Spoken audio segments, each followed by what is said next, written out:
So several years ago, a book called Unchristian came out. It was an in-depth study based on surveys and conversations of how millennials thought of the church and Christians. Spoiler alert, it wasn't good. I think the crux of it can be summed up with what one young man said. He said, "I want to see some evidence that Jesus makes a difference. I don't see much difference between how Christians live and everybody else." He has a point. If we claim to follow Jesus, then his way, truth, and life should be visible in our lives.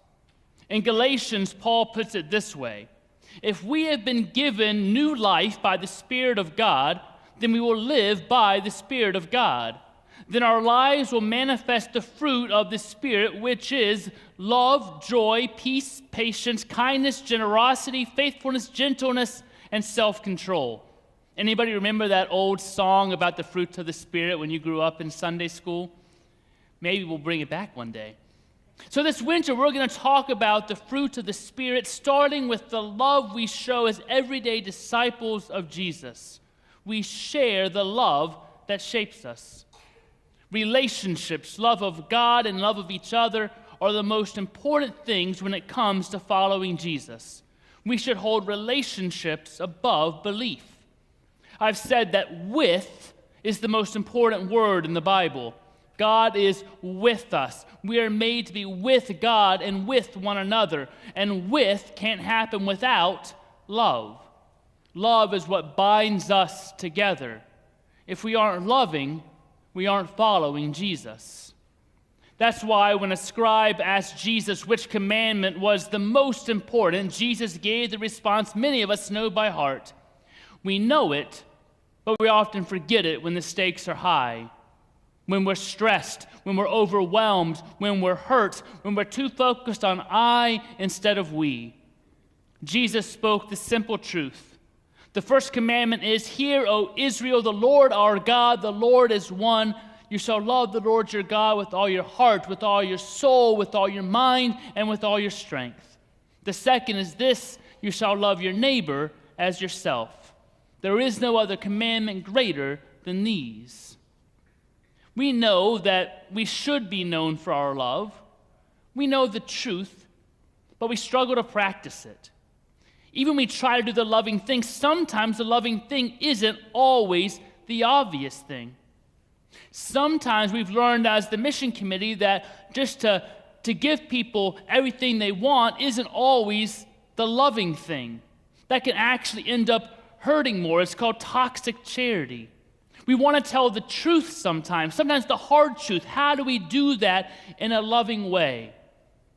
It's not always easy. Sometimes, though, I think we prefer just to have confusion to clarity, grudges to grace, bitterness to forgiveness, and bondage to freedom.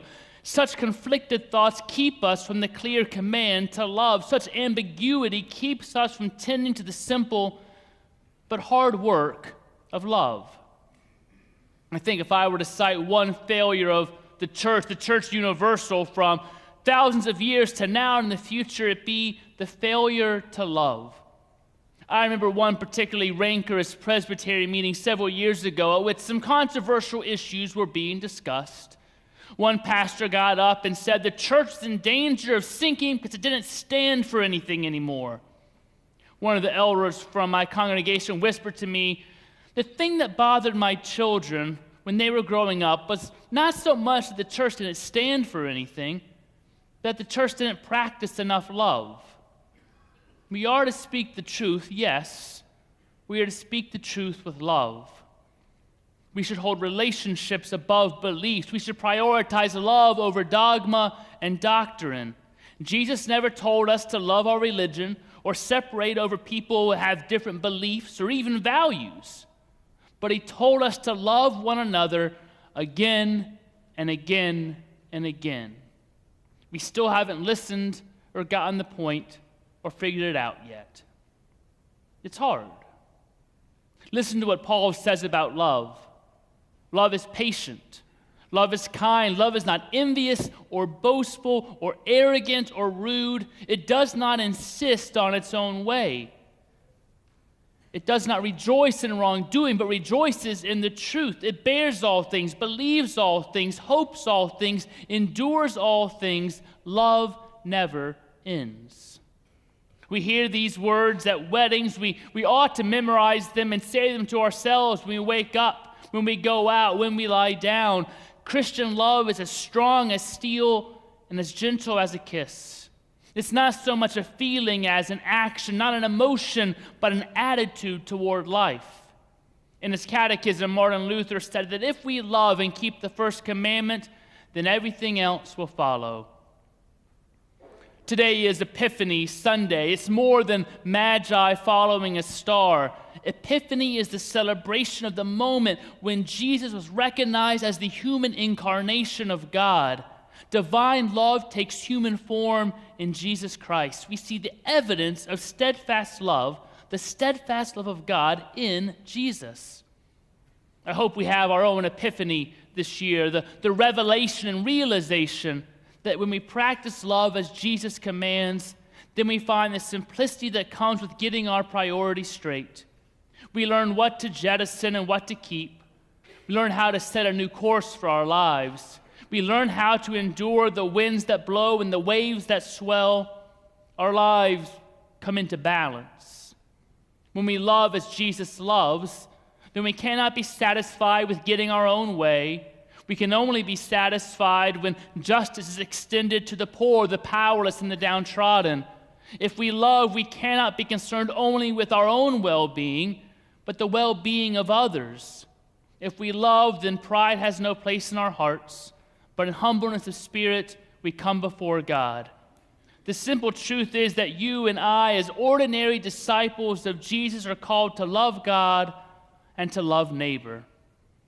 And if Epiphany is all about recognizing that Jesus is God among us, then to love is a divine mandate, for it is proclaimed and lived in the truth of his birth, his life, his teaching, his death, and his resurrection.